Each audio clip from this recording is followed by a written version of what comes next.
መረጃ በመሰብሰብ ኦንላይን ግብይት የሚያከናውኑ 19 ድርጅቶች ብር 5.03 ቢሊዮን የያዘ ታክስ የሚከፈልበት ገቢ ደብቀው ተገኝተዋል። ይህ ድርጊት በስፋት እንደሚኖርም ይጠበቃል። ምክንያቱም ዘመኑ ቴክኖሎጂ ነው። ቴክኖሎጂ እየሰፋ በሄደ ቁጥር የማጭበርበር ስልቶችም እየሰፉ ነው የሚሄዱት። ሌሎችም ህገወጥ ድርጊቶች እንዳሉ ከሪፖርቱ አይተናል። ሆኖም እርምጃዎች ምን ያክል አስተማሪ ናቸው? ምን ያክል አስተማሪ እርምጃ እየተወሰደ ነው? የማያዳግም እርምጃ አለ ወይስ ለኮራፕሽን ለድርድር የሚደረጉ ብዙ የስነ ምግባርና የአመለካከት ጉድለቶች የሚዳርጉ ናቸው? የምናየው ነገር ስላለ ማለት ነው። ሰራተኞች እንደዚህ አይነት ነገሮች ሲገጥማቸው ምቹ ፈርታይል ኮንዲሽን ነው ለድርድር። ወደ ድርድር ሁሉም ማለት አይደለም፣ የስነ ምግባር ጉድለት ያለባቸው ሰራተኞች ለማለት ነው። ለድርድር ይዳርጋል። መንግስት ማግኘት የሚገባውን እንዳያገኝ ያደርጋል። ሀገር ማግኘት የሚገባትን ገቢ እንዳያገኝ ያደርጋል። የግብር ስወራ እንዲኖርም ያግዛል። ሲደመር ሰራተኛው ተአማኒነቱ ወይም ጉምሩክ ኮሚሽን ሲደመር ገቢዎች ሚኒስቴር ታማኝ እንዳይሆን ያደርጋል። ሁሉንም ሰራተኛ በዛ አይን እንዲታይ ያደርጋልና ይሄንን በምን አይነት መልኩ ልታርሙት እቅድ ይዛችኋል? በሪፖርት መጨረሻ አካባቢ አይቻለሁ የተወሰኑ ሰራተኞች የተጠየቁ በህግ አግባብ እየጠየቁ እንደሆነ ሰራተኞች ብቻ አይደለም አመራሮችም ጭምር የተጠየቁበት አለ። ይሄንን ማስተማሪያ እንዲሆን የመገናኛ ብዙሃን በሌሎችም ግልጽ የሚሆንበት መንገድ አለ ወይ? የተደረገ ነገር ካለ ይነገር እና የበለጠ ማስተማር ቀድማልና የግብር ከፋዩ ከማስተማር አኳያ ምን ይመስላል የሚል ነገር አለ። ሌላው ከደረሰኝ የማይሰጡ ሰዎች ጋር ያለው ነው። በተለይ ጅምላ አከፋፋዮች እና የፋብሪካ ባለቤቶች የሸጡበት ሙሉ ደረሰኝ አይሰጡም ወይም ጭራሹን አይሰጡም። እቃው አለመግዛት ትችላላችሁ፣ ለቸርቻሪው ማለት ነው። አለመግዛት ትችላለህ ሙሉ ደረሰኝ ጠይቀኝ ከሆነ ካልሆነ ደረሰኝ ያለ ደረሰኝ መውሰድ ትችላለህ። ይሄንን አማራጭ ነው የሚቀርብላቸው። ይሄንን የበላይ አመራሩ በቅርበት ያውቀዋል ወይም ጥያቄ በቅርበት ካወቀው ምን ያክል ክትትል እያደረገ ነው? ሰዎችም የሚያነሱት የበላይ አመራሩ አያውቀው በቅርበትም አይከታተልም፣ የሚልከው ባለሙያው ደግሞ ተደራድሮ ነው የሚመለሰው የሚል ጥያቄዎች አሉ። ይሄ እንዴት ታዩታላችሁ የሚል ነው። ሌላ በ2016 ዓመተ ምህረት ጠቅላይ ኦዲተር ኦዲት አድርጎ ሪፖርት አድርጎልናል። ማጠቃለያ ላይ ሪፖርት ሲደረግ ከፍተኛ የኦዲት ግኝት የድርጊትም የፋይናንስም የኦዲት ግኝት ከታየባቸው ተቋማት ጉምሩክ ኮሚሽንና ገቢዎች ነው። ይሄንን ሪፖርት ደግሞ እዚህ ጋር ላየን እናንተ ምን ያክል አስተካካይ እርምጃ ወስዳችኋል? ተስተካከል ነገር ካለ ቋሚ ኮሚቴውም ሲናገር ስላልሰማ ቋሚ ኮሚቴው የተከታተለበት መንገድ ካለ እናንተ የሚያስተካክላችሁት ነገር ካለ በሪፖርታችሁ ብትገልጹልን ማብራሪያ ብትሰጡ። ከሪፖርታችሁ ደግሞ የራሳችሁ የበጀት ሪፖርት ይል አላየም። የበጀት ክንውን ሪፖርት ያክል እንደተጠቀማችሁ የት እንደደረሰ ለግልጸኝነት ይሄ ቢኖር። በመጨረሻም ኮንትሮባንድ በተመለከተ ያየሁት ሪፖርት ላይ ሀሳብ መስጠት ይፈልጋል። ኮንትሮባንድ እጅግ ውስብስብ ነው፣ አስቸጋሪም ነው። ብዙ ችግሮችን ያስከትላል። የዋጋ ንረት፣ የገንዘብ ግሽበት፣ የሀገር ገቢን ማሳጣት አልፎም ህገወጥነትን ያስፋፋል። ሽብርን በገንዘብ እስከ መርዳት ይደርሳል። እነዚህ ስርዓት አልበኝነት ለኮንትሮባንድ ደግሞ ምቹ ናቸው። ምቹ ስለሚሆኑ ሀገር እንዳትረጋጋ፣ ሰላም እንዳትሆን፣ ሰራተኛውን በአግባቡ ስራውን እንዳይከውን ምክንያት ይሆናልና ኮሚሽኑ በ9 ወሩ በወጪ በገቢም ኮንትሮባንድ 15.6 ሚሊዮን ብር የሚገመት ኮንትሮባንድ እንደያዘና ከአምና ሲነጻጸር የ32% ብልጫ አለ የሚል ይሄ ማለት ኮንትሮባንድ ጨምሯል። እኔ እንደምገምተው ኮንትሮባንድ የቁጥጥር አቅም ጨምሯል ሳይሆን ኮንትሮባንድ ጨምሯል ነው። ስለዚህ ኮንትሮባንድ የመከታተል አቅማችሁ ውስን ነው ማለት ነው። ይሄ የሚያሳየው ደግሞ መጀመሪያ ካነሳው ጥያቄ ተያያዥነት ያለው የሰራተኛው መደብ አልተሟላም፣ አንድ አቅም አልጎለበተም፣ ሁለት በስነ ምግባር የሚሰራ ሰራተኛው ቁጥሩ አነስተኛ ነው ማለት። ስለዚህ ከዚህ አኳያ እንዴት ታዩታላችሁ? ሌላው ከምክር ቤት አባላት የተነሳው ከቋሚ ኮሚቴው የተነሳው እኔም ሰከንድ ማድረግ እፈልጋለሁ።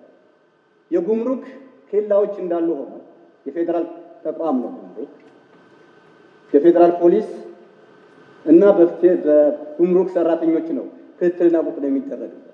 ነገር ግን የክልል ኬላዎች ምንድን ነው ተግባራቸው? በሀገር ደረጃ እነዚህ እንዲቆሙ ነው የተወሰነ፣ እንዲነሱ ነው የተወሰነ። ሁለት ክልሎች ምሳሌ ማንሳት ይችላል፣ ኦሮሚያና ሲዳማ። ጅማ በር ላይ ወደ ወሊሶ ስትሄዱ ከጉምሩክ ኬላ ውጪ አንድ የፌዴራል መንግስቱ ከሚቆጣጠረው ኬላ ውጪ ሁለት ኬላዎች አሉ። ሁለት ኬላዎች በሚኒሻዎችና በኦሮሚያ ፖሊስ ቁጥጥር የሚደረግባቸው። በተመሳሳይ በአለም ገና ወደ ቡታጅራ በሚያስኬደው መንገድ ተመሳሳይ ሁለት ኬላዎች፣ እንደዚሁም በሲዳማ ክልል በተለያዩ ቦታዎች ለትራፊክ በምንንቀሳቀስበት ቦታ ኬላዎች አሉ። እነዚህ ኬላዎች ጠይቀናል። ለምንድን ነው እነዚህ ኬላዎች የቆሙት የሚል ነገር ስለሆነ ምላሹ የተደረሰበሰ ነው። ስለዚህ ጉምሩክ ኮሚሽን ምን ያክል ያውቃቸዋል፣ ለህገ ወጥነትም ይዳረጋሉና ጉምሩክ የሚከታተልበት የህግ አግባብም ካለው በህግ አግባብ የተቋቋሙ ናቸው ይባል፣ ካልሆነም ምላሽ ሊሰጥበት የሚል ነው። አመሰግናለሁ። እናመሰግናለን። በመቀጠል የተከበሩ ገነነ ገደው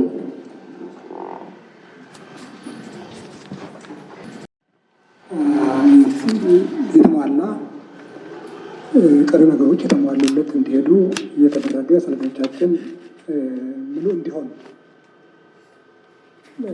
ምንጮቹን፣ አደጋዎቹን፣ ጥልቀታቸውን፣ ስፋታቸውን፣ ተዋናዮቹን፣ ሰንሰለቱን በዚህ ደረጃ የማጥናት የመተንተን ስራዎች በስፋት ይሰራሉ።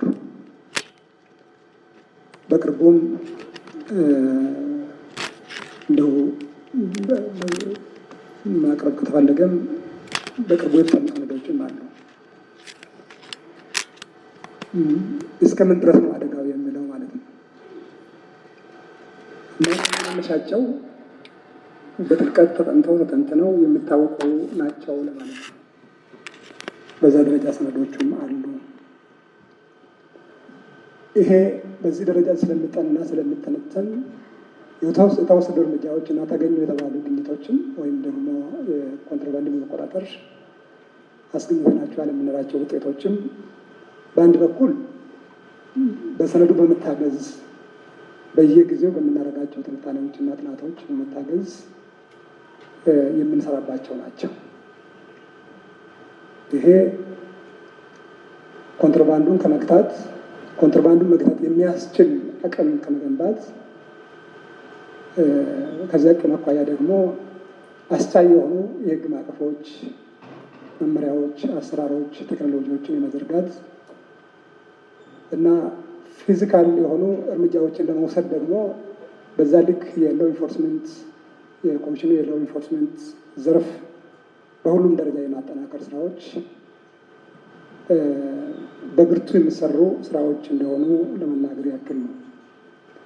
እንዲህ ያሉ በጣም መስተጋብራዊ የሆኑ ስራዎች ባይሰሩ ኖሮ ስራው ያለማጋነን የኮንትሮባንድን አደጋ ይህን ያክል መቆጣጠር የሚያስችል ሁኔታ ላይ ፈጠር ይችል ነበረ። ከዓመት ዓመት እያደገ የመጣ ኮንትሮባንድን ዲቴር የሚያደርግ የኮሚሽኑ የሎው ኢንፎርስመንት አቅም፣ የኢንቴሊጀንስ የህግ ተገዥነት ዘርፍ በሁሉም ደረጃ ከኮሚሽኑ እስከ ኬላዎች ድረስ የኢንቴሊጀንስ አቅሞቻችን፣ የድንገተኛ ፍተሻ አቅሞቻችን፣ አጠቃላይ ተቋማዊ አቅሞቻችን በዚህ ደረጃ በስኪል እና በቴክኖሎጂ ባይታገዙ፣ በስምሪት ባይታገዙ፣ ጠበቅ ያለ ክትትልና ቁጥጥር ባይደረግ በአንድ በኩል አሁን የተገለጹ ውጤቶችን ባላገኘን ነበረ። በሌላ በኩል ደግሞ አደጋው ከዚህ በላይም ሊከፋ ይችላል የሚለውን ማየት ጠቃሚ ነው ለማለት ነው። 161 ቢሊዮን የተባለው ኮንትሮባንድ ብቻ አይደለም። ኮንትሮባንድ በራሱ የመዘን እንደሆነ የያዝነውን የተቆጣጠርነውን ብቻ 15.6 በሚለው የጋራ ሀሳባችን ቢሆን ከዚህ ውጭ ያሉት ግን ከገቢ እቃዎቻችን ላይ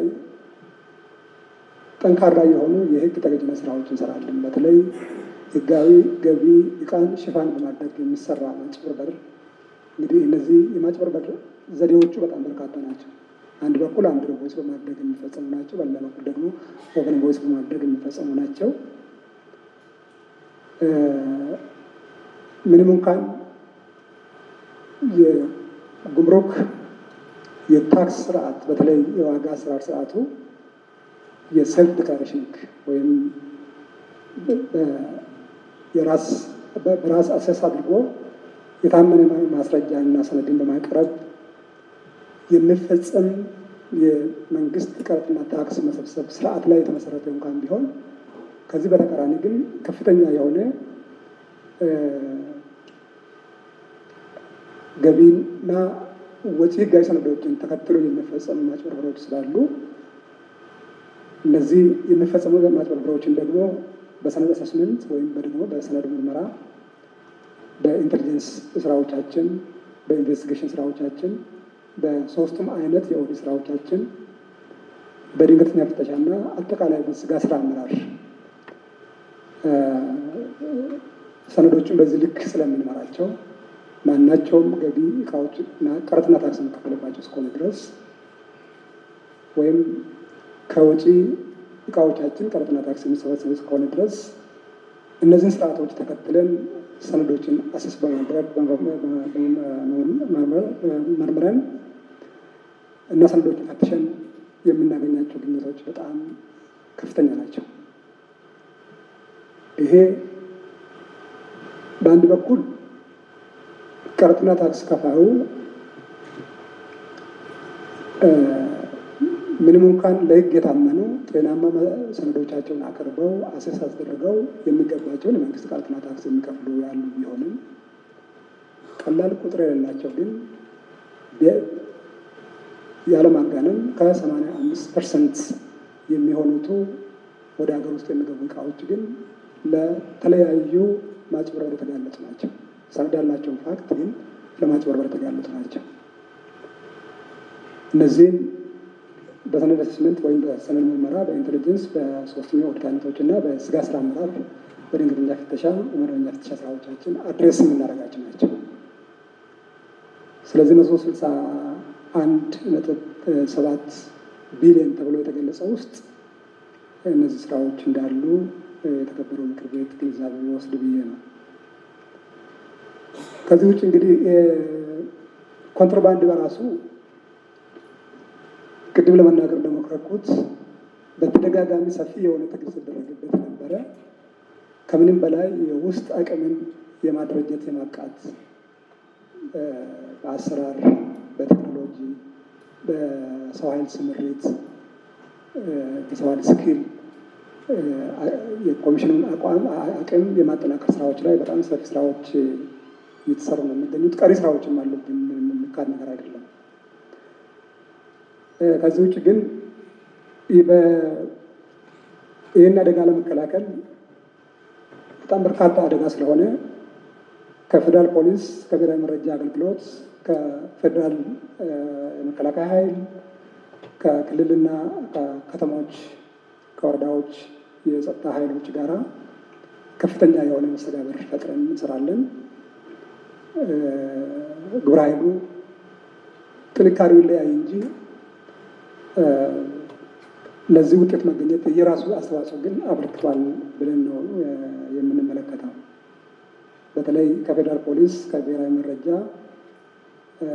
እና ከተወሰኑ የክልል የጸጥታ ኃይሎች እና ከመከላከያ ኃይል ጋር የምንሰራቸው ስራዎች ከጊዜ ወደ ጊዜ የተጠናከሩ ውጤት እያመጡ መጥተዋል። ይህን አጠናክረን እንቀጥላለን። ትልቅ ውጤት ያገኘንባቸው ናቸው። ክልሎች፣ ወረዳዎች፣ ዞኖች ተመሳሳይ ደረጃ ላይ አይደሉም። ይህንን እንጌጅ ማድረግ ህብረተሰቡንም በተከታታይ እንጌጅ ማድረግ ስራ እድገት አለው። አጠናክረን ግን መቀጠል ያስፈልጋል የሚለው ነው።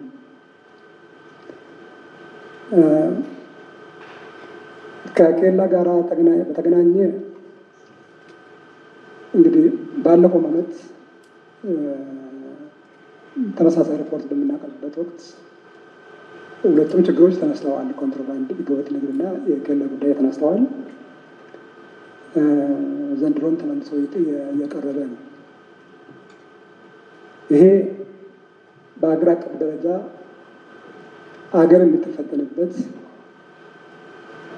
መንግስት የሚፈተንበት፣ ስርዓቱ የሚፈተንበት አንዱ ችግርና አንድ ማነቆ እንደሆነ ይታወቃል። የመጀመሪያ ጉዳይ እዚህ ጋር ይሄ ችግር መሆኑን የጋራ እውቀት፣ የጋራ አረዳድ እንድንይዝ ማስቻል ራዕይ ለራሱ ስለ እውነት ለመናገር የወሰደብን ጊዜ ቀላል አልነበረም።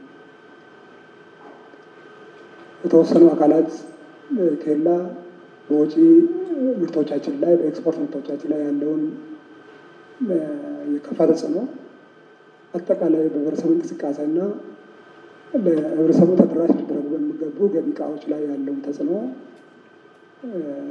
ለማስገንዘብ የፈጀብን ጊዜ ቀላል አልነበረም። አሁንም ቢሆን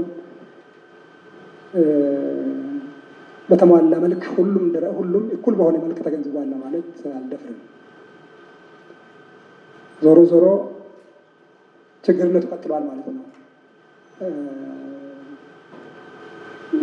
ኬላ ያለ ጉምሩክ እውቅና፣ ያለ ፌደራል መንግስት እውቅና ኬላ ዘርግተው በኢትዮጵያ ህገወጥ ተግባራት የሚፈጽሙ አካላት በጣም በርካታ ናቸው። ይሄ ነገር የተከበረውን ምክር ቤት የተከበሩ አፈ ጉባኤም ስለ እውነት ለመናገር ጥብቅ ድጋፋቸውን የምንጠይቅበት ጉዳይ ነው። ይሄ ጉዳይ በክቡር ጠቅላይ ሚኒስትራችን በተደጋጋሚ አቅጣጫ ተሰጥቶበታል። የጸጥታ አካላት፣ ፌደራል ፖሊሶች፣ ሌሎች የጸጥታ አካላት ተሰብስበው አቅጣጫ ተሰጥቶበታል።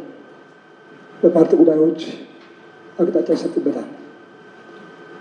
በሚኒስትሮች ምክር ቤት አቅጣጫ ይሰጥበታል። የክልል አመራሮች ተሰብስበው አቅጣጫ ይሰጥባቸዋል። ተወሰኑ አቅጣጫውን የወሰዱ የመንግስት አካላት ሄደው አንድ ሁለት ተወሰኑ ኬላዎችን ያነሳሉ። ያንን ሁሉ መከራ የበላንበት፣ ብዙ አቅጣጫ የተሰጠበት፣ ብዙ ትግልና ልፋት የተደረገበት ኬላ እንደው እኛ በጥናት ደረስንባቸው። የጉምሩክ ኮሚሽን፣ የፌደራል ፖሊስና የብሔራዊ መረጃ የንግድና ቀጠና ትስስር አንድ ላይ ሆነን ያጠናነው ጥናት ነው። ይሄ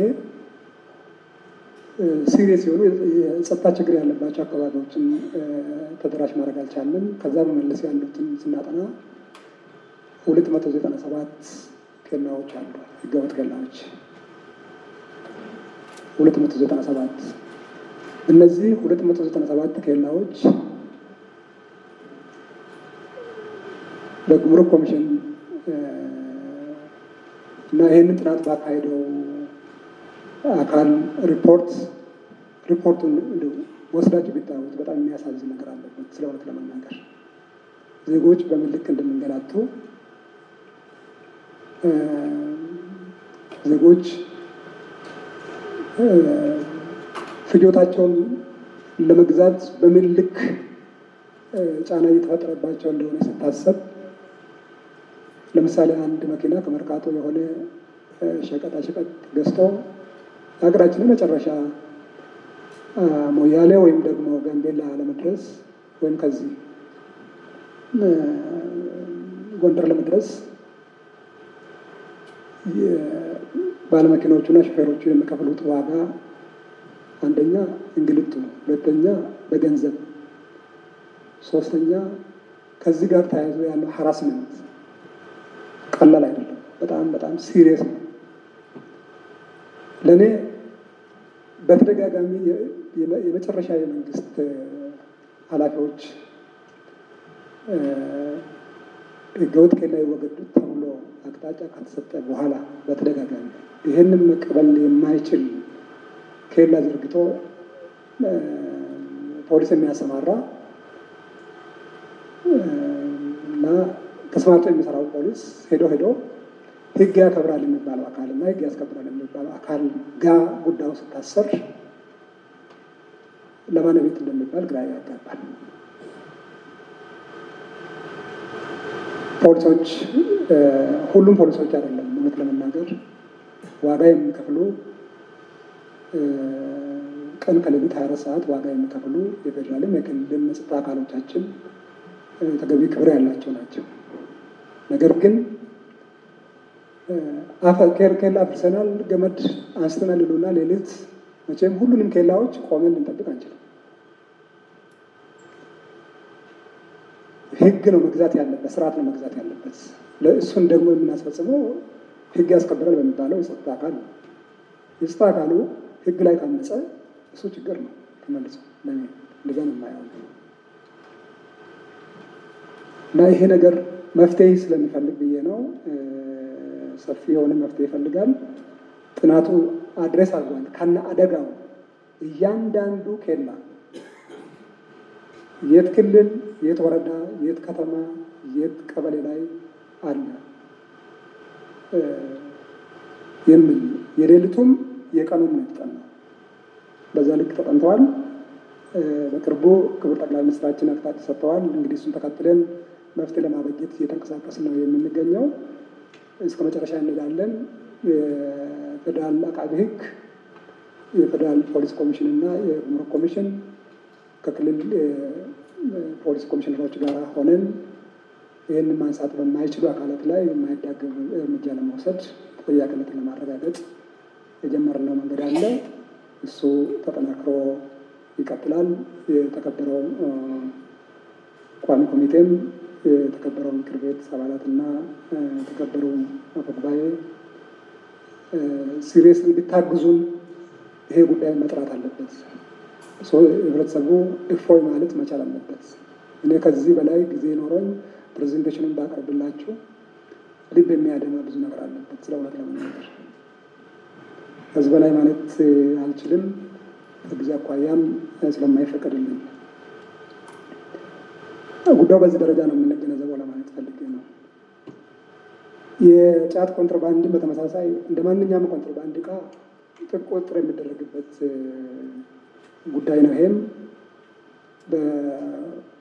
በወንጀሉ ተሳታፊዎችን ለመቆጣጠር መጠነ ሰፊ ስራ እንሰራለን። ቅድም በተጠቀሰው አሃዝ ውስጥ 15.6 ቢሊዮን ተያዘ በተባለ ውስጥ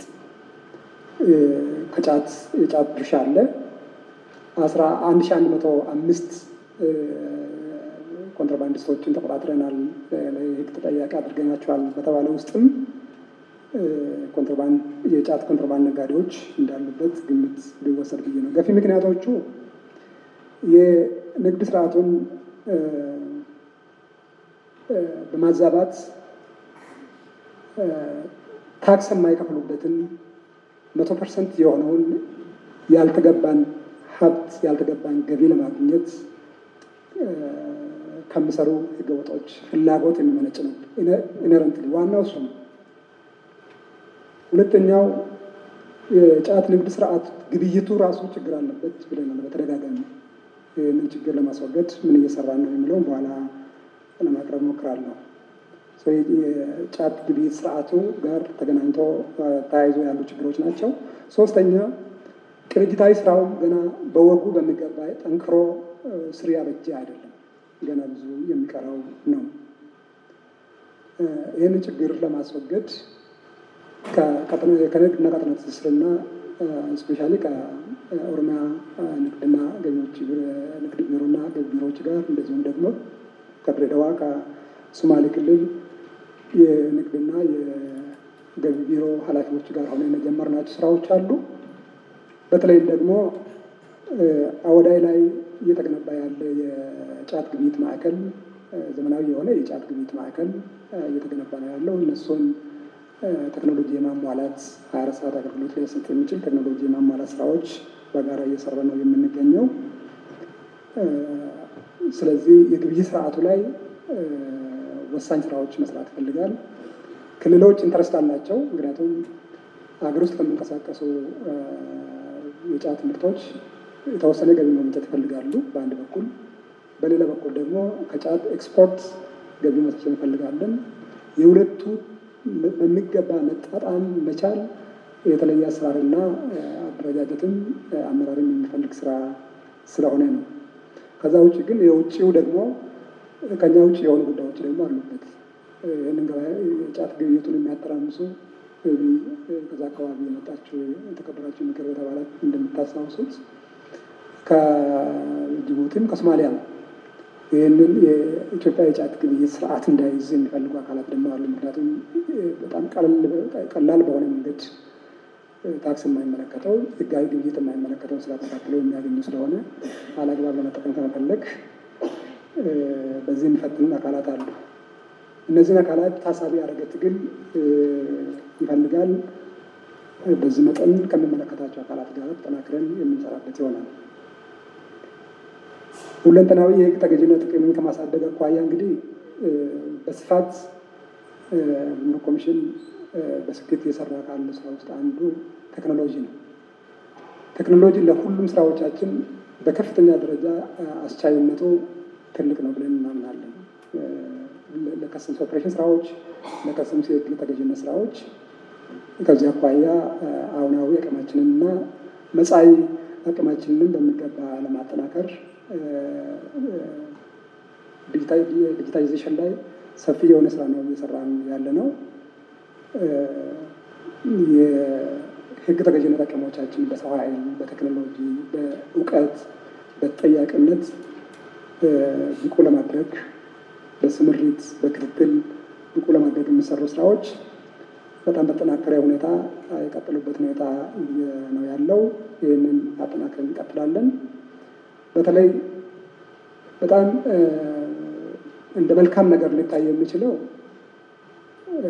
ወጪና ገቢ ዕቃዎቻችን ጭኖ የሚንቀሳቀሱ ተሽከርካሪዎች ደህንነታቸው የጠበቀ እንዲሆኑ ከቅሸባና ከማጭበርበር መታደግ መቻል ነው። ለዚህ ነው አሁን ካርጎ ትራኪንግ አንዳንዶቹ የተከበሩ ምክር ቤት አባላት አይተውታል። የብዙ የህግ ተገዥነት ጥያቄዎቻችን መልስ ይዞ የሚመጣ ነው የቴክኖሎጂ። ስለዚህ ከሀገር ውስጥ ወደ ውጭ፣ ከውጭ ወደ ሀገር ውስጥ የሚገቡ እቃዎቻችን ደህንነታቸውን ጠብቀን ለማንቀሳቀስ ይሄ አንዱ የህግ ተገዥነት አቅማችን ነው። ከዛ በሌላ በኩል የስማርት ቦርደር ኮንትሮል ብለን የምንጠራው ወይም የዘመነ የጉምሩክ የድንበር ቁጥጥር ስርዓት ብለን የምንጠራው 6 ፕሮጀክቶች ከውስጡ አሉ። በጣም ዝርዝር ቴክኒካል ነገሮች ያሉበትም ጭምር። ይሄ እዛው ያለ የህግ ተገዥነት የሀገሪቷ የጉምሩክ የህግ ተገዥነት አቅምን በከፍተኛ ደረጃ ያሳድጋል። የሚንቀሳቀሱ እቃዎቻችን ፊዚካሊ እናያቸዋለን ማለት ነው። በኮንቴነር ወይም ደግሞ በበልክ ተጭነው የሚንቀሳቀሱበት ወቅት ሲል ስለሚደረጉ ሲል የምናደርጋቸው እነዚህ እቃዎች ደግሞ በየት የሚንቀሳቀሱባቸው አካባቢዎች በሙሉ እስከ መዳረሻቸው ድረስ ጅቡቲ ከኢትዮጵያ እስከሚወጡ ወይም ደግሞ ኢትዮጵያ መዳረሻቸው እስከሚደርሱ ድረስ ቁጥጥር የምናደርግባቸው ስለሆኑ እዛው ያለ ይህ ቴክኖሎጂ ትልቅ አስቻይ አቅም ይፈጥርልናል። ኮንትሮባንድን ለመከላከልን፣ ህገወጥነትን ለመከላከልን፣ ቅሸባን እና ከዚህ ጋር ተሳስረው ወንጀል ሊፈጽሙ የሚችሉ አስመጪዎች ወይም ከነሱ ጋር የሚያዙ አካላት ከከስተምስም እንደዚህ አይነት ተግባር የሚፈጽሙትን በሚገባ ለመቆጣጠር የሚያስችል አቅም እየፈጠረልን ነው ማለት ነው። እሱን አጠናክረን ነው የምንቀጥለው። ከዚህ ውጭ የኢፔመንት ጋር ተያይዞ ከኢትዮ ቴሌኮም ጋር እየሰራንበት ነው። ያው በሚገባ ያደገ አይደለም እንደተባለው አፈጻጸሙ። ከኢትዮ ቴሌኮም ጋር እየሰራንበት ነው።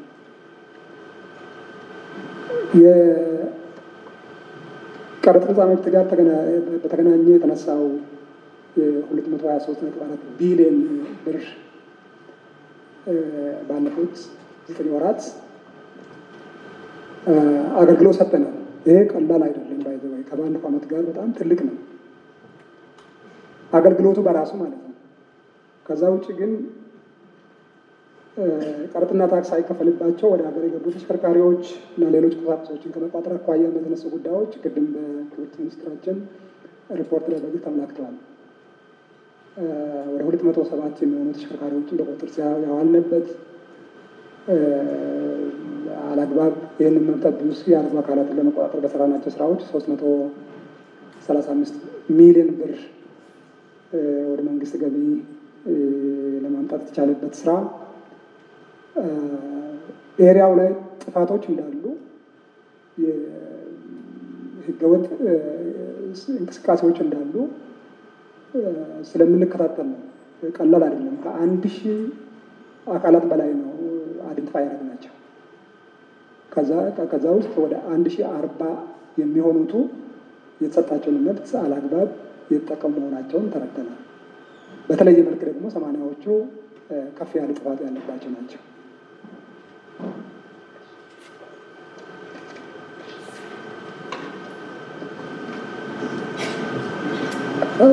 ስለዚህ ይሄ ተጠናክሮ የሚቀጥል መሆኑን ለመናገር ያክል ነው።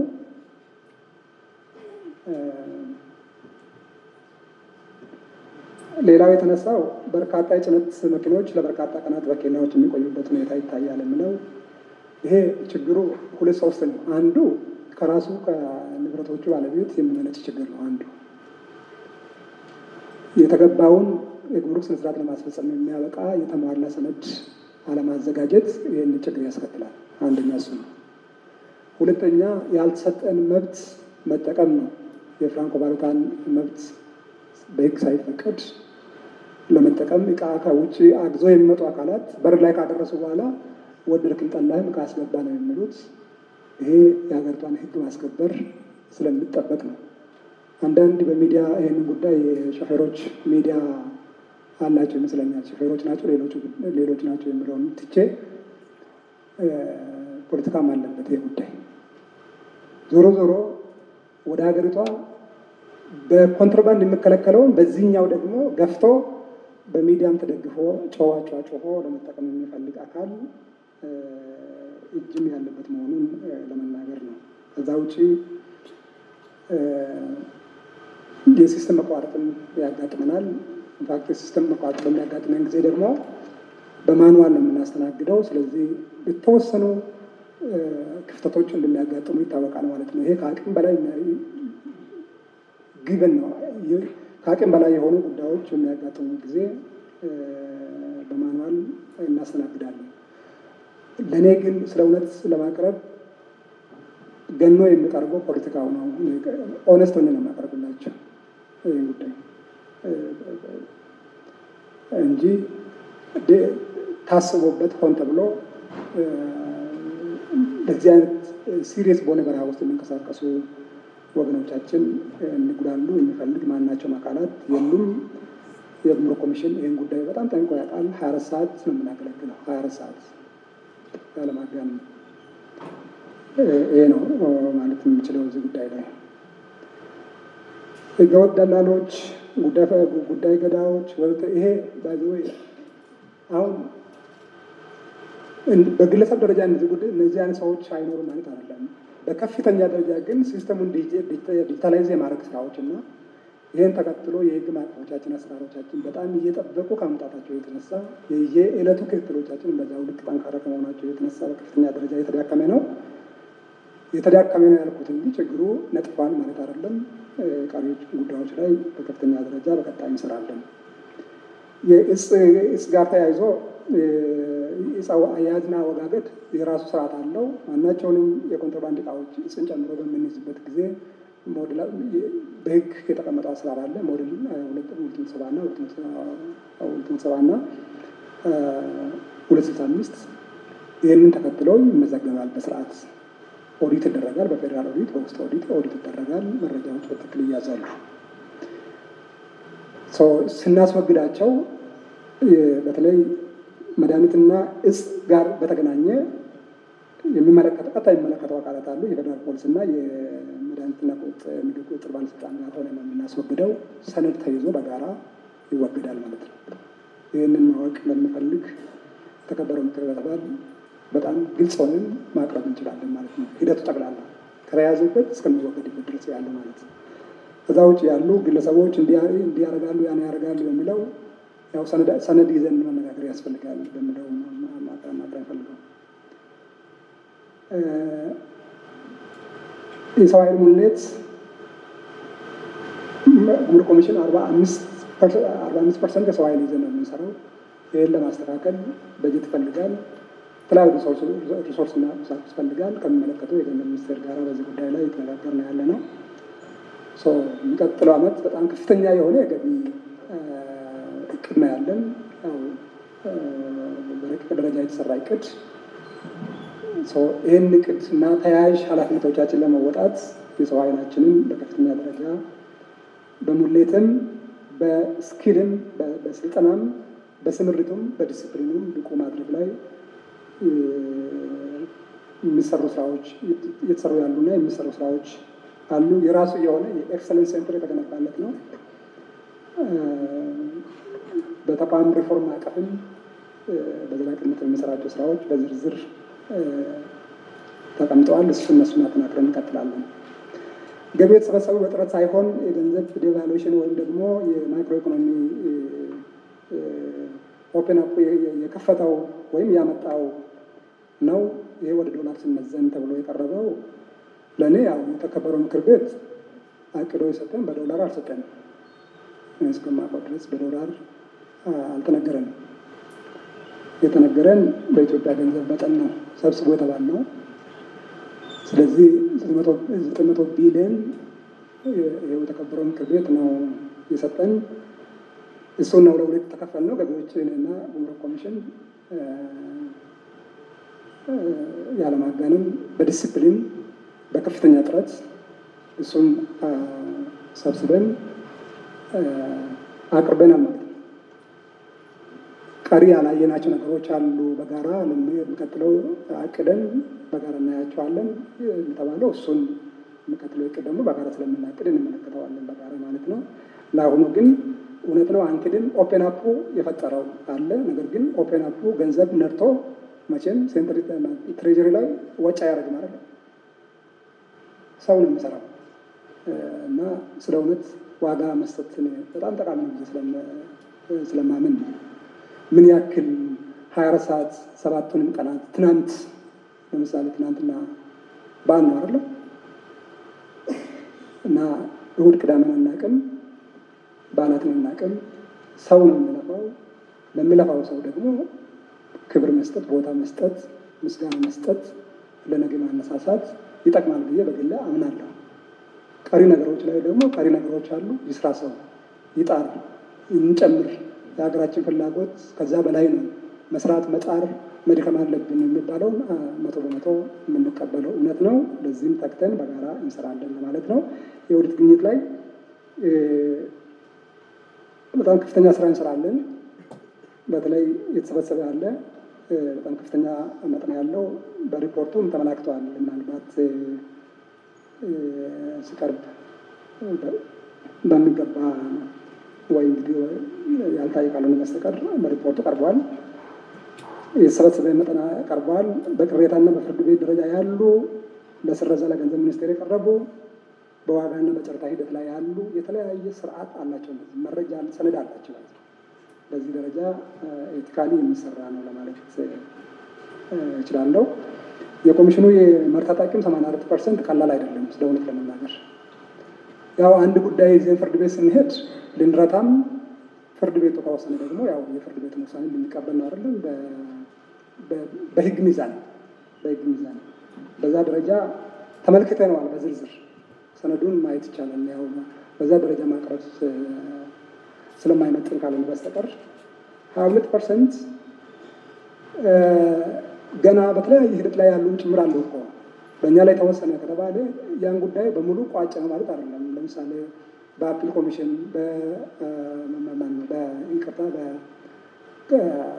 በጠቅላይ ፍርድ ቤት እና በሰበር ሰሚ ችሎት ደረጃ ያሉ ሁሉ አሉ። ስለተወሰኑ ተቀብለናቸዋል። ግን በአፕል ሂደት ያሉ ሁሉ ደግሞ እንዳሉ መረጃ ቢወሰድ ብዬ ነው። ዞሮ ዞሮ እዚህ ውስጥ በአቅም ደረጃ እስከምን ድረስ ነው የሰራ ነው፣ ምን ውጤቶች አሉ፣ ምን ክፍተቶች አሉ የሚባሉት እንግዲህ በዛው ልክ ታይቷል ማለት ነው። በእኔ በኩል በተቻለ መጠን በሁሉም በከስተምስ ኦፕሬሽን በህግ ተገዥነትና በሰራተኞቻችን ስኪል የተሰጠንን የተቋማዊ ኃላፊነት በዲስፕሊን ተፈጻሚ ለማድረግ ከፍተኛ የሆነ ስራ እየሰራን ነው የምንገኘው። ይህን አጠናክረን እንቀጥላለን። ስለ ጥያቄያቸውና ስለ አስተያየታችሁ ከልብ ማመስገን እፈልጋለሁ። አመሰግናለሁ። ተከበሩ አመሰግናለሁ። የተከበሩ አፈ ጉባኤ ትንሽ ድምፅ ጎርነን ብሏል፣ ግን ፈጠን ብዬ በቀሩት ጉዳዮች ላይ ምላሽና ማብራሪያ እሰጣለሁ።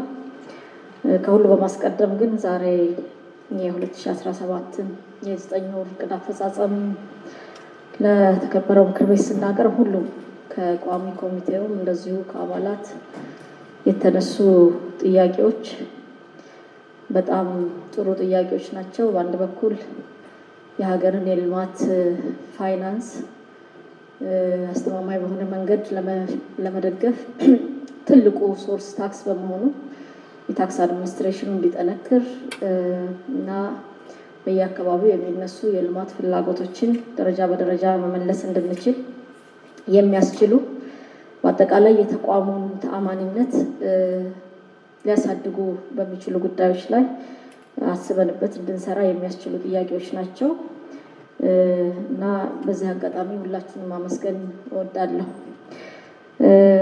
ከቋሚ ኮሚቴው ከተነሱ ጥያቄዎች ለመጀመሪያ ያክል የመጀመሪያው ከህግ ተገዥነት ጋር በተያያዘ የተነሳው እና አንዳንድ በታክስ አይነት ተጠቅሰው ለምሳሌ የትርፍ ግብር እንደዚሁም የተጨማሪ እሴት ታክስ ከታቀደው በታች ነው የሚለውንም ትንሽ በመጠኑ ገባ ብዬ ለመንካት ሞክራለሁ።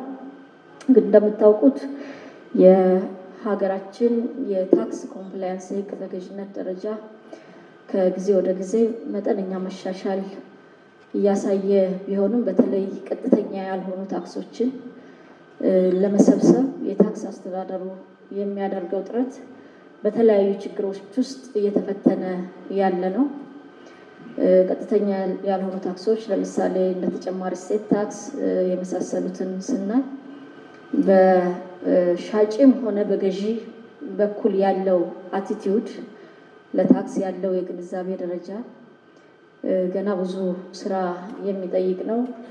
ገዢም ግብር መሰብሰቡ ለሀገር ልማት መልሶ ለእኔ ይደርሰኛል ብሎ በማሰብ ሁልጊዜ ግብይት ሲያደርግ አንዳንድ ጊዜም እኛን ጨምሮ በትክክል እንነጋገር ከተባለ የምንጠይቀው አካላትም የምናስፈጽመውም አካላት ጨምረን ባህላችን እጅጉን ያልዳበረ ነው። ገና ደረሰኝ የመጠየቅ ባህላችን ደካማ ነው።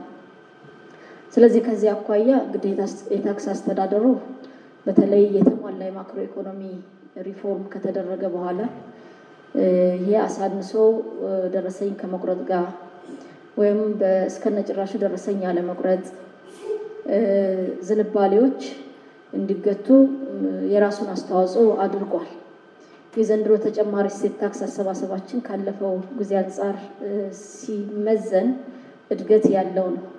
ነገር ግን አሁንም ግብር ከፋዩም ወይም ደግሞ የሚሸጠው አካል ደረሰኝ በትክክለኛው መጠን ቆርጦ የመስጠት ልምምዱ በጣም ዝቅተኛ ነው። ይህንን ለማሻሻል እንደ ተቋም ምን እየተሰራ ነው የሚለው ላይ ነው ሞር ማትኮር የምፈልገው።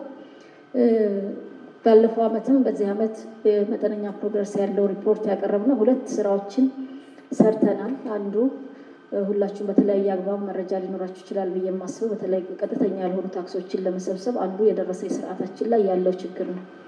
የደረሰኝ ስርዓታችን በተለያየ ቦታ የሚታተም እና በቀላሉ ዱፕሊኬት የሚደረግ ታተመ ቢባል እንኳ ለፎርጅዲቲ የተጋለጠ ነበረ። ስለዚህ እሱን ሊፈታ የሚችል በገቢዎች ሚኒስቴር ሲስተም ብቻ የሚነበብ ኪውአር ኮድ ያለው የማኑዋል ደረሰኝ ህትመት አስጀምረን እሱን ወደ ስራ አስገብተናል። ይሄ የመጨረሻው መፍትሄ አይደለም። በሁለተኛ ደረጃ ደግሞ ምናልባትም በቅርቡ ወደ ሙከራ የምናስገባው ቀደም ብዬ በሪፖርቱ የተጠቃሚ ተቀባይነት ቴስት ጨርሰናል ያልኩት የኤሌክትሮኒክ ኢንቮይሲንግ ነው።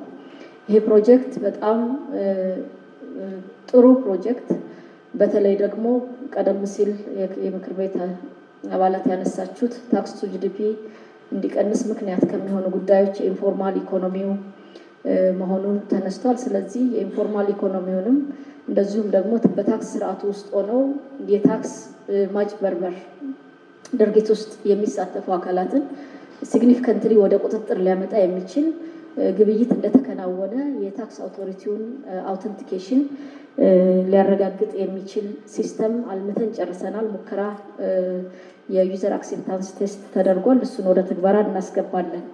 ስለዚህ ከተጨማሪ ስቴት ታክስ አሰባሰብ አኳያ የተገመገመው ግምገማ ትክክል ቢሆንም ከሪፎርም በኋላ የማይናቅ ለውጥ አምጥተዋል። ምክንያቱም ሪፎርሙ በዋናነት የፈታው በተለይ ከውጭ ወደ ሀገር ውስጥ የሚገቡ ምርቶች እና ለነሱ የሚመደበው የውጭ ምንዛሬ በአብዛኛው ከጥቁር ገበያ የነበረ ስለሆነ ወደ ሀገር ውስጥም መጥተው በትክክለኛው ዋጋ አለመሸጥ አለመፈለግና ከታክስ አውቶሪቲው ጋር ከፍተኛ የሆነ የሌባና ፖሊስ አይነት እንቅስቃሴ የነበረበትን በእጅጉ የፈታ ስለሆነ ሪፎርሙ ማቹር እያደረገ ሲሄድ የበለጠ ከዛም ባሻገር ደግሞ እኛ በማኑዋልም በዲጂታልም አሰራራችን ላይ እያደረግነው ማሻሻያ ሲግኒፊካንትሊ ችግሩን እንደሚፈታው ይታመናል።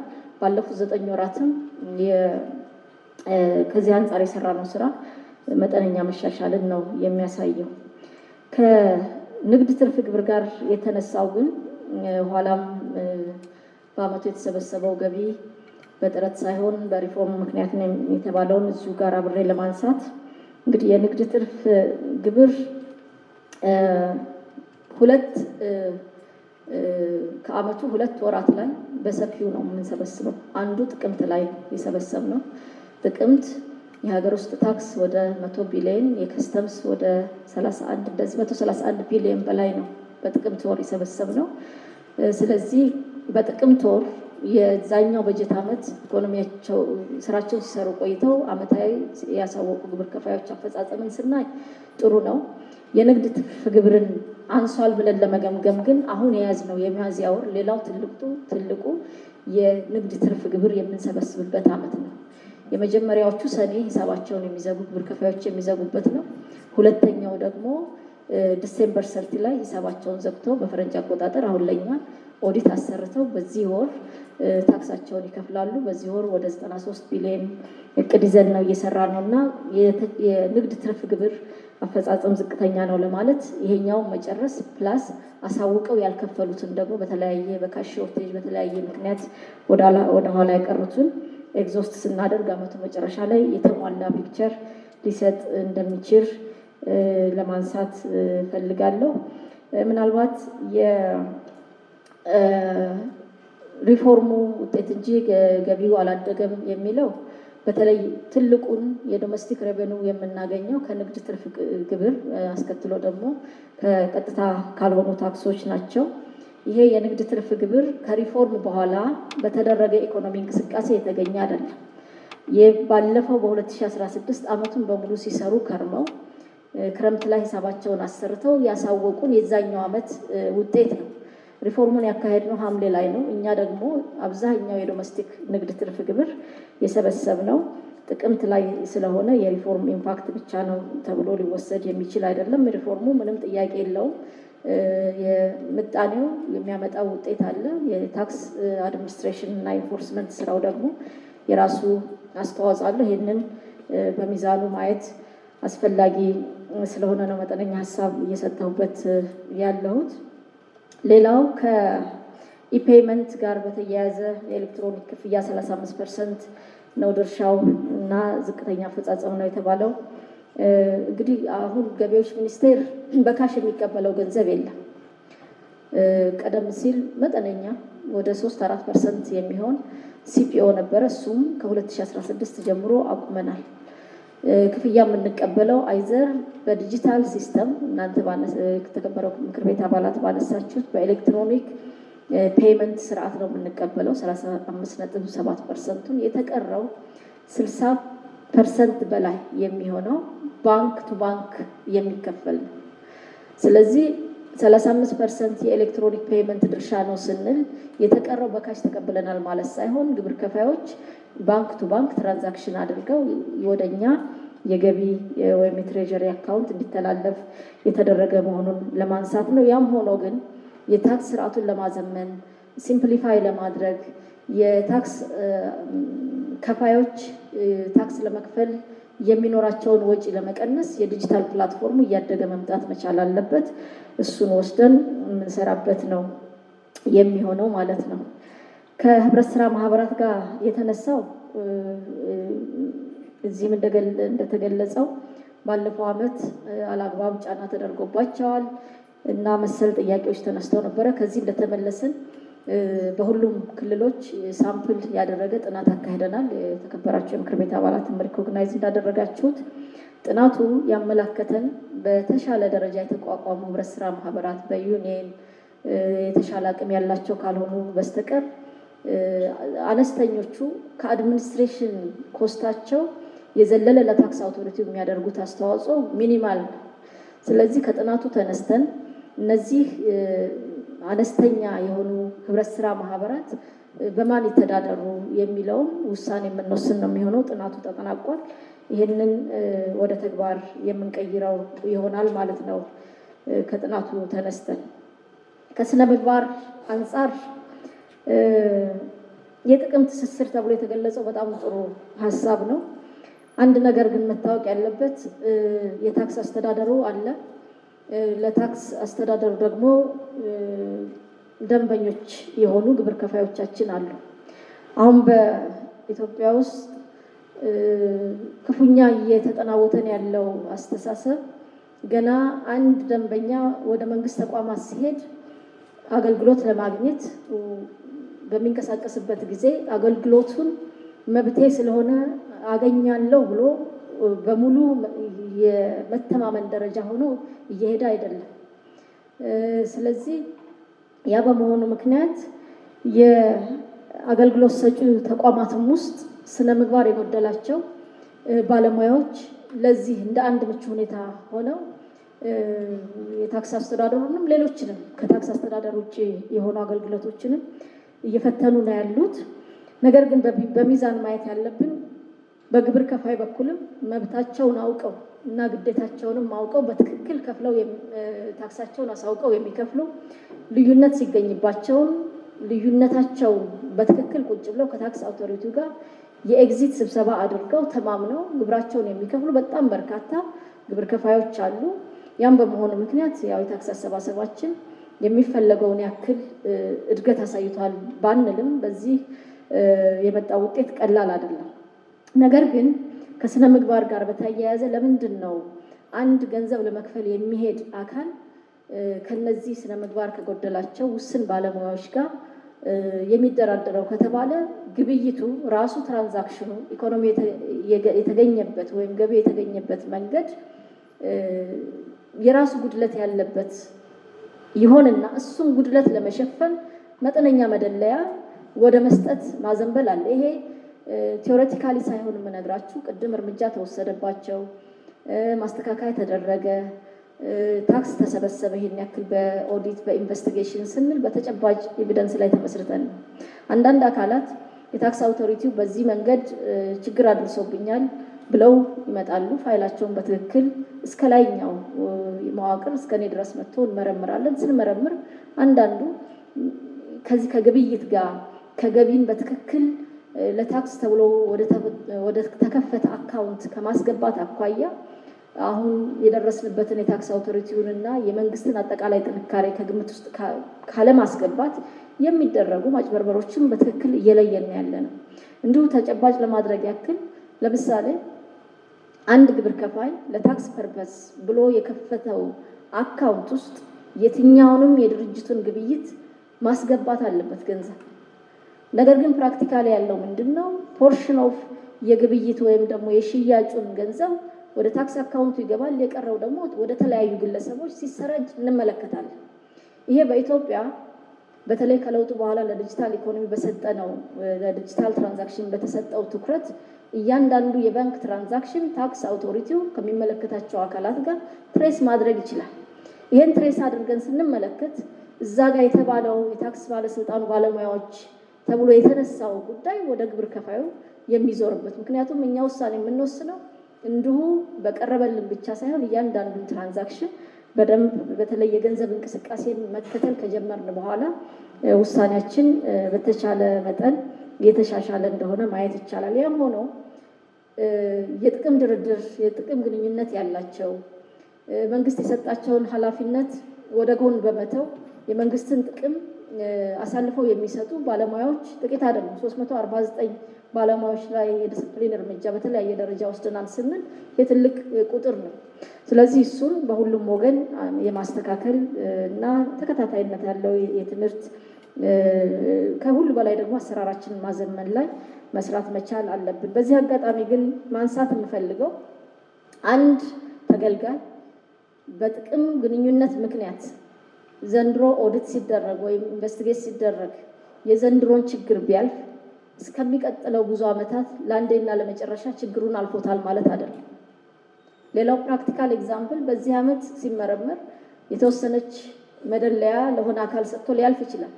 የኛ ወረቀት ግን በየጊዜው ነው የሚፈተሸው። ዛሬ የታለፈው ኔክስት ይር የማይገኝበት ምክንያት የለም ማለት ነውና ስለዚህ ግብር ከፋዩ መጠንቀቅ ያለበት የራሱን ሀቅ አስቀርቶ የመንግስትን መድረስ መክፈል እንዳለበት ወስዶ ከየትኛውም አካል ጋር ለድርድር አለመቅረብ እና የጥቅም ትስስርን ማስወገድ ይኖርበታል ማለት ነው። ኢንዲቪጁዋልስ የትም ሊያደርሱ ስለማይችሉ ሲስተሙ ደግሞ ቅድም እንዳልኳችሁ የራሱንም አቅም እያሳደገ ነው። ከሌሎች አካላትም ጋር በመተባበር ብዙ ትሬስ የምናደርጋቸው ጉዳዮች ስላሉ በዛ ልክ ቢታሰብ ጥሩ ነው የሚል እምነት ነው ያለኝ። ከአዲስ አበባ ጋር ተያይዞ የቫት እንደዚሁም ደግሞ ከግምት ውሳኔ በንግድ ትርፍም እንደዚሁ በሌሎች የታክስ አይነቶችም ያሉትን በተቻለ መጠን የደረጃ ሀሌታዋ ግብር ከፋዮች የሂሳብ መዝገብ እንዲኖራቸው ይጠበቃል። የሂሳብ መዝገባቸውን አቅርበው የያዙት የሂሳብ መዝገብ ከሌሎች ሶስተኛ ወገን መረጃዎች ጋር ትሪያንጉሌት ተደርጎ ስህተት ካለበት ተጨማሪ ውሳኔ መወሰኑ የማይቀር ነው። ምክንያቱም እነሱ ያሳወቁትና የሽያጭና ግዢ መረጃ ሲናበብ ፕላስ ደግሞ ቅድም ያልኳችሁ አንዳንድ የገንዘብ እንቅስቃሴዎች ቼክ ሲደረጉ ከዛ ተቋም ከድርጅቱ ግብር መክፈል ካለበት ድርጅት ወዳና ወዲህ የሸሹ ገንዘቦች ካሉ በሱ ልዩነት ላይ ግብር መወሰን ተገቢ ነው የሚሆነው። ከዛ ውጭ ባሉት ጉዳዮች ግን ቀደም ብለን በእኛም ሪፖርት እንዳቀረብ ነው ከቢሮ አመራሮች ጋር እና በተዋረድ ካለው የአፒል ተቋማት እንዲሁም ከፍተህ ተቋማት ጋር መብታቸውን መጠየቅ ይቻላል። በተቻለ መጠን ግን ሂሳብ መዝገብ ላይ ተመስርቶ ውሳኔ ማውጣት እና ለዛ የሚያስችል ደግሞ በተቻለ መጠን ንጹህ የሆነ የሂሳብ ሪፖርት ማቅረብ ከግብር ከፋዩ እንደሚጠበቅ ለማንሳት ነው። የሰራተኛ ጋር የተያዘው ቀደም ብዬ ባነሳሁት መንገድ የሚኬድ ነው። የደረሰኝ ስርዓቱም ሲግኒፊካንትሊ አሁን የጀመርነው ስራ የመርካቶን ጨምሮ ይፈታዋል። የበለጠ ደግሞ የዲጂታል ፕላትፎርሙ ወደ ትግበራ በቅርቡ ስናስገባ ብዙ ርቀት ይወስደናል። አሁን ባለንበት ሁኔታ እንደ ከዚህ ቀደሙ አይደለም። እንደ ዛሬ ዓመቱ ሳይሆን በዚህ ዓመት ከክልሎች ጋር በምናደርጋቸው መድረኮች ተስማምተንም ወደ ትግበራ እየገባን ስለሆነ መሻሻል እንዳለው ማየት ይቻላል። በጣም ሮጥ ብዬ ከቤቱ የተነሱትን ለአድሬስ ለማድረግ በጣም ደስ ያለኝ አሉ። የመንግስት ገቢ አድጓል፣ ምንም ጥያቄ የለውም። ግን የተሰበሰበው ገቢ ከሀገር የልማት ፍላጎት አኳያ በተለይ ከታክስ ቱ ጂዲፒ አንጻር በጣም ብዙ መሰራት ይጠበቅበታል የሚል እና የእናንተንም ድጋፍ በተከታታይነት እኛም የምንፈልግበት ሀሳብ መነሳቱ ነው አንዱ ዋናው። ይሄን ለማድረግ እንግዲህ የኢንፎርማል ኢኮኖሚው አንዱ ሆኖ እሱን ስለሄድኩበት ይህንን ፎርማላይዝ የማድረግ የኢኮኖሚ እንቅስቃሴዎችን ትረስ ለማድረግ የሚያስችል የዲጂታል ፕላትፎርም መዘርጋት ከተለያዩ አካላት ጋር በቅንጅት መስራትና ሕግ ማስከበር እንደተጠበቀ ሆኖ የተከበረው ምክር ቤት ሊገነዘበው የሚገባው ታክስ ቱ ጂዲፒ የኢንፎርማል ኢኮኖሚው የወሰደው ድርሻ እንደተጠበቀ ሆኖ ባለፈው ጊዜ ያጸደቃችሁት የተጨማሪ እሴት ታክስ አዋጅ መጠነኛ ኮንትሪቢሽን አድርጓል። ስለዚህ በታክስ ፖሊሲም በታክስ አስተዳደርም ያሉ ጋፖችን መፍታት ይጠይቃል። ምናልባት አሁን ክልሎች በተወሰነ ደረጃ እየሄዱበት ያለው ለሀገራዊ ጂዲፒው ትልቅ አስተዋጽኦ ያለው የግብርናው ዘርፍ ለታክስ ያለውን አስተዋጽኦ ማሻሻል በሚቻልበት ሁኔታ ላይ ስራዎች እየተሰሩ ነው ያሉት። መጠነኛ የእርሻ ገቢ ግብር ማሻሻያዎች ተደርገዋል። ስለዚህ የሀገራዊ የታክስ ኮሌክሽናችን በዚህ ዓመት እንግዲህ በቅድ እንዳያዝ ነው። አሁን ባለኝ ሪፖርት በሚያዝያ ወር ከትሪሊየን ይሻገራል። የእኛም የክልሎችም ተደምሮ የፌዴራል በዚህ ወር ከ700 ዛሬ ላይ ሆነን እስከ 720 ደርሰናል። ይሄንን ካደረግን ታክስ ጂዲፒውን ቢያንስ በዚህ ዓመት በ1% ፖይንት እናሳድጋለን ነው። እንግዲህ ቁጥሩ ላይ የራሱ የሆነ ፋላሲ ቢኖርም ለምሳሌ የዛሬ ዓመት 6.8% ኦፍ ታክስ ቱ ጂዲፒ ቢሆን ኔክስት ይር ይሄን ዓመት ስናጠቃልል 7.8 እናደርሳለን ነው።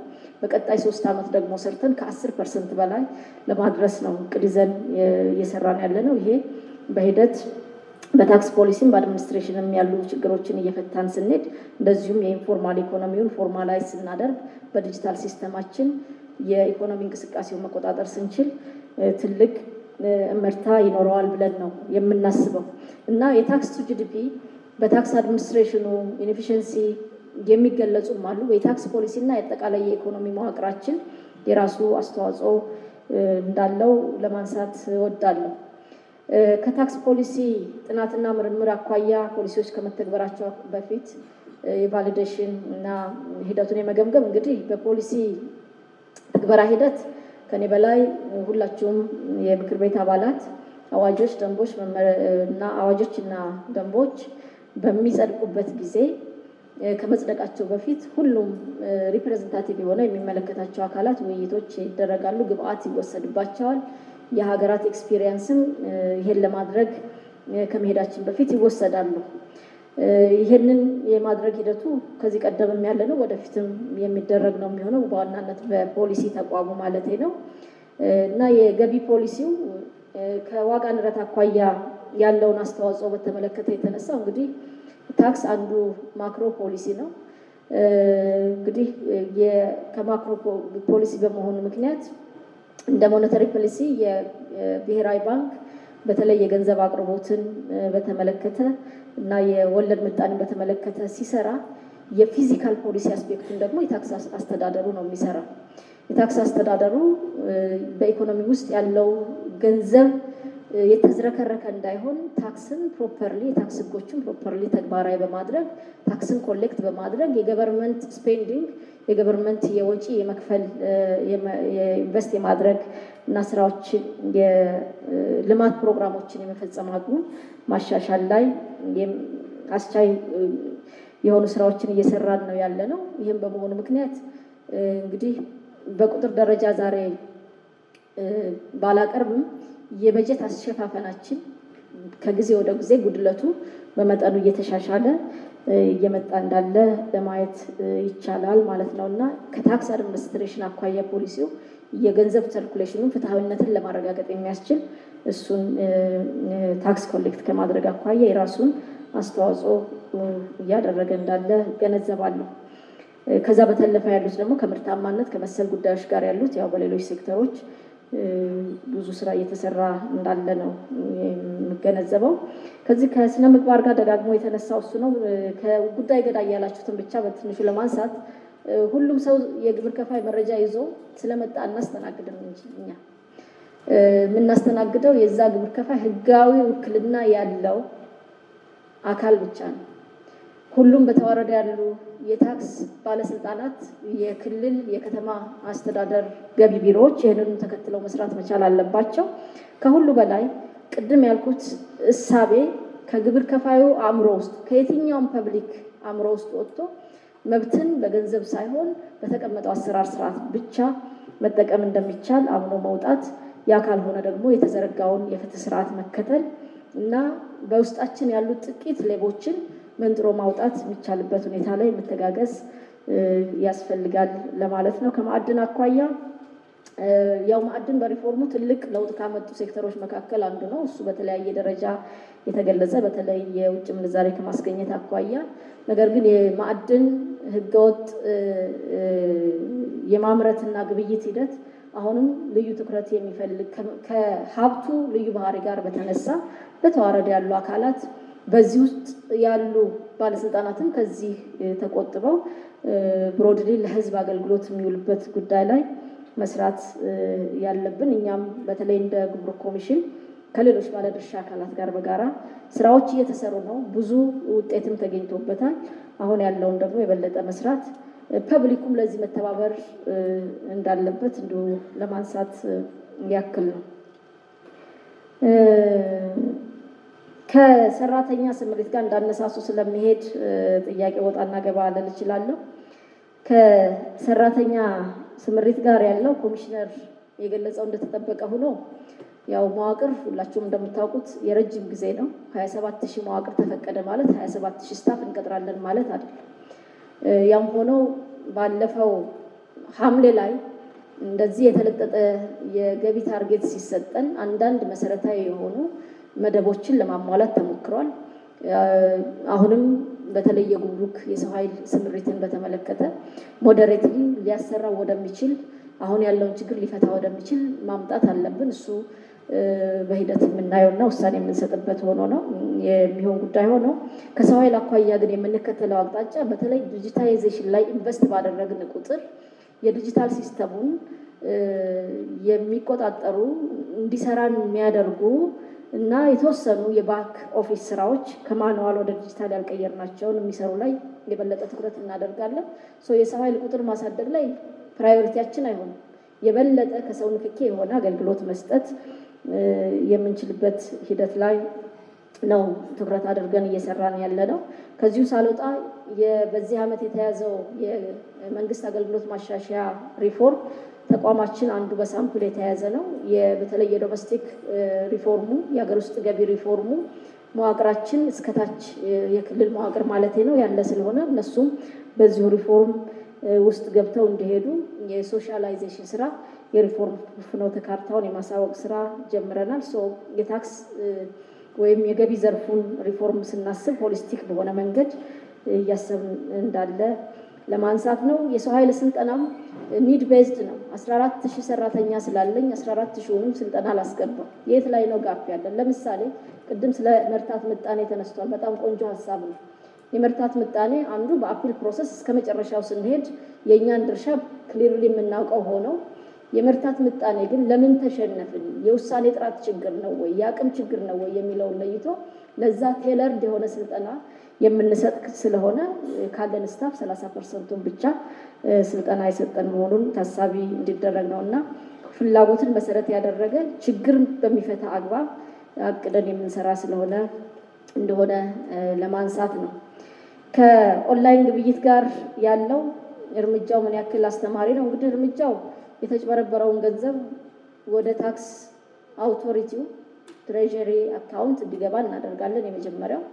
ሁለተኛው ደግሞ በወንጀል የሚያስጠይቁ ሆነው በሚገኙ ጊዜ ቅድም በሪፖርት የጠቆስኳቸው በዚህ ሂደት ውስጥ የተገኙ አካላት በወንጀል የሚጠየቁበት ሂደት አለ። ስለዚህ በሁለቱም የታክስ አስተዳደሩ የወንጀልና መሰል ጉዳዮች ደግሞ በሚመለከታቸው አካላት እየተመረመረ ውሳኔ የሚወሰድበት እንደሆነ ለማንሳት ፈልጋለሁ። ኤግዞስቲቭ ያልሆንኩት ከዚህ ከተለያዩ ደቡብ አካባቢ ቅድም ድላ የመሳሰሉት የተነሱት በአጠቃላይ ከደረሰኝ ጋር ደረሰኝ የማይሰጡ የፋብሪካ ባለቤቶች የመሳሰሉት የተባለው የኛም ትኩረት ቅድም ያልኩት ከ60 ቢሊዮን በላይ በኦዲት የተገኘ ከ25 ቢሊዮን በላይ በኢንቨስቲጌሽን የተገኘ የመንግስት ታክስ በዋናነት ምንጩ አምራቾች፣ አከፋፋዮችና አስመጪዎች ናቸው። እኛም ኢንቨስቲጌሽን ስንሰራ ሪስክ ስንጥል በመረጃ ላይ ተመስርተን ሪስክ ስንጥል እዛ ላይ ትኩረት ያደረገ ነው። በተለያየ አካባቢ ምርትን በማከማቸት ወዳልተገባ የህዝብ ምሬት የሚወስዱ አካላት ላይ የገቢ ሴክተሩ የንግድ ሴክተሩም በየተዋረድ ያለው አመራርም መስራት ይኖርበታል። በእኛ በኩል ግን ዛሬ ላይ እየሰራን ያለ ነው ምንጩ ላይ ማድረግ እዚህ አምጥተው የሚቸረችሩት ላይ ሳይሆን አፍተሮል ቸርቻሪ በቸርቻሪ ደረጃ ያሉት የፌዴራል ግብር ከፋዮች አይደሉም። በዋናነት አምራቾች፣ አከፋፋዮችና አስመጪዎች ከዚህ ተግባር ራሳቸውን እንዲቆጥቡ የሚያደርግ አስተማሪ የሆነ ውሳኔ እያወጣን ያለ ነው። ይሄ ምን ያክል ተደራሽ ነው ከተባለ በአመቱ ለምሳሌ ኦዲት ወደ 10500 ነው እቅዳችን። አሁን የሰራነው 7000 ፕላስ ነው። ይሄ ቁጥሩ ቀላል አይደለም ካለን አጠቃላይ ሁኔታ አንፃር። ነገር ግን አሁን ኦዲት ኢንቨስቲጌሽን የሚባለው ነገር ፕራይመሪሊ የገቢ ማግኛ ሳይሆን የህግ ተገዥነት የማረጋገጫ ቶሎዎች ናቸው። ግብር ከፋዩ ህግ አክብሮ እየሰራ ነው አይደለም ብለን ታክስ ኮምፕላያንሱን ለማረጋገጥ የምንሰራው ስራ ነው። ነገር ግን ቀደም ብዬ እንዳነሳሁት የታክስ ኮምፕላያንስ ደረጃችን እንደምንም ብሎ የመንግስትን እና የህዝብን ለመደበቅ የሚደረገው ጥረት ትልቅ ስለሆነ የምናገኘው ገቢ ሲግኒፊካንት የሆነ ነው ማለት ነው። በአገር ውስጥ ብቻ 60 ቢሊዮን ከኦዲት 25 ቢሊዮን ከኢንቨስቲጌሽን ተገኝቷል። ስለዚህ ሰዎች ኦዲት እንዳይደረጉ ኢንቨስቲጌት እንዳይደረጉ ከፈለጉ ግብይታቸውን የገንዘብ እንቅስቃሴያቸውን በተቀመጠው የህግ ስርዓት ብቻ ማድረግ ነው ማለት ነው እና እሱ ከሆነ የታክስ አውቶሪቲው ጫና ይቀንሳል፣ ኢኮኖሚ የሚያመነጨውን ገቢ በሙሉ አቅም መሰብሰብ ይቻላል ማለት ነው እና ደረሰኝ ከማይሰጡ ጋር በምንሰራው ስራ ትኩረታችን እነዚህ 3 ኤሪያዎች ናቸው። ይሄ ወደፊትም ተጠናክሮ የሚቀጥል ነው የሚሆነው ማለት ነው። የህግ ተገዥነት ደረጃው እየተሻሻለ እስከሚመጣ ድረስ በመጨረሻ ከደሞዝ ታክስ ጋር እንዲሁም ከመኖ ጋር የተነሳው የተከበረው ምክር ቤት ባለፈው ሐምሌ አካባቢ ባጸደቃችሁት የተሻሻለው የተጨማሪ እሴት ታክስ አዋጅ ባት የማይከፈልባቸው ተብሎ የተዘረዘሩት ውስጥ የእንስሳት መኖ የለም። እኔም ያው ግብርና ስለነበርኩ ይህን ጥያቄ አውቀዋለሁ። ነገር ግን የታክስ አስተዳደሩ ስራ የወጡ የታክስ ህጎችን ማስተዳደርና መተግበር ነው። የታክስ ፖሊሲው ደግሞ የተከበረው ምክር ቤትም ፖሊሲዎችን ከማጽደቁ በፊት እንደዚህ በተለይ ፐብሊካሊ ኢምፓክት ይኖራቸው ተብለው የሚጠበቁትን ጉዳዮች በሚዛኑ ወስዶ ማረም የሚችልበት ሁኔታ ይኖራል። የደሞዝን በተመሳሳይ መንገድ በተቀመጠው ሬት በጸደቀው መሰረት የታክስ አስተዳደሩ እያስተዳደረ ነው ያለው። የህግ ማሻሻያዎች የሚኖሩ ከሆነ ደግሞ ከዚህ ስራ ባለቤት ጋር በውል መነጋገር የሚጠይቅ ይሆናል። ከኦዲት ግኝት ጋር የመጨረሻ ማነሳው ሰፊ ጥያቄ ነው ያነሳችሁት። ሰመራይዝ ለማድረግ ሰፋ ስላለ ጊዜ ወስጄ ሊሆን ይችላል። ኦዲት ግኝት 2 መሰረታዊ ነገሮች ናቸው ያሉት። አንዱ ያልተሰበሰበ ዕዳን በተመለከተ ነው። ያልተሰበሰበ የታክስ ዕዳ በአንድ በኩል እንዲሰበሰብ እናደርጋለን። ማክሲመም ጥረት ተደርጎ የ9 ወሩን ዝርዝር ሪፖርታችንን ብታዩት ከዕዳ የሰበሰብነው ገቢ በጣም ትልቅ ነው በዚህም ዓመት። ነገር ግን የሚመለከታቸውን አካላት ድጋፍ የምንፈልገው በሚኒስቴር መስሪያ ቤቱ ሪፖርት ውስጥ ባልተሰበሰበ ዕዳ አካውንት ተመዝግበው ቅድም ኮሚሽነር ደበሌ የሚያነሳው ነገር ግን ድርጅቶቹ እስከናካቴው የጠፉ እና ሀብት ያልተገኘላቸው መቼውንም ቢሆን ሊሰበሰብ የማይችል ዕዳ ክምችት አለ። እሱ የዕዳ ክምችት መፍትሄ ማግኘት መቻል አለበት። የተቀረው መሰብሰብ የሚችለው ዕዳ ግን ተፈጥሯዊም ስለሆነ እየተንከባለለ የዘንድሮ ዕዳ ለኔክስት ይር ፖቴንሻል እየሆነ ይሄዳል። እሱን የማጥራት ስራ እየሰራን ነው። ከመደበኛ በጀት አኳያ በተለይ ከካፒታል ፕሮጀክት አፈጻጸም ጋር ያለው ነው። ፕሮጀክቶቹ ተጠናቀዋል። ግኝቱ የነበረው ለመንግስት የልማት ድርጅት በቀጥታ ሰጣችሁ ነው። እሱን እንግዲህ ወደፊት ተምረንበት የምናሻሽለው ሆኖ ኢንጀነራል ከኦዲት አኳያ አሁን ኤክሴፕት ፎር ደረጃ ላይ ያለነው እሱን ወደ ክሊን ኦፕኔን ለመቀየር እቅድ ወጥቶ እየሰራን እንዳለ ለማንሳት ነው። የበጀት አፈጻጸም ሪፖርት እናስተካክላለን። ፕላኑን የያዝነው እሱን አስተካክለን ለምክር ቤቱ ለቋሚ ኮሚቴ ኦፍ ኮርስ አቅርበናል። ያው ሰመራይዝ ለማድረግ ከስራው ስፋት አኳያ ሚስ ያደረግነው እንደሆነ ለማንሳት ነው።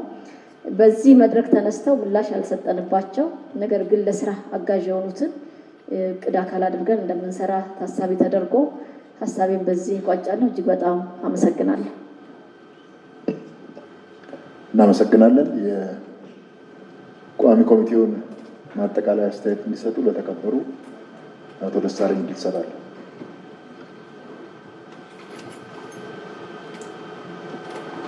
አመሰግናለሁ። የተከበሩ አቶ ጉባኤ፣ የተከበሩ የገቢዎች ሚኒስትርን ወይዘሮ አለም ንጉሴን አመሰግናለሁ። እንዲሁም ኮሚሽነር ደበሌን አመሰግናለሁ ለሰጡት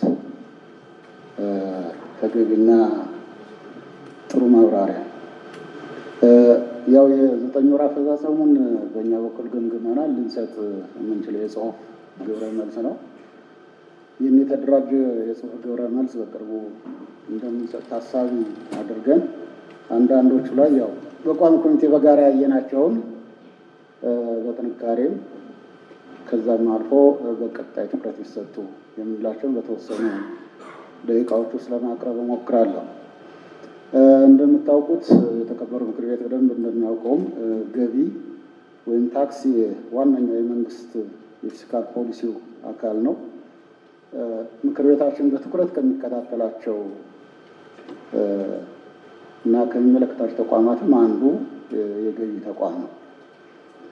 ስለሆነም ይሄ ተቋም የሰራው ሰፊ ስራ አለ። በ9 ውስጥ አፈጻጸሙን ስንመለከት ሪፖርቱ ላይ እንደቀረበው ነው። ሁላችሁም እንደተናገራችሁት አንደኛው ገቢው በየጊዜው እየጨመረ እና እያደገ ነው የመጣው።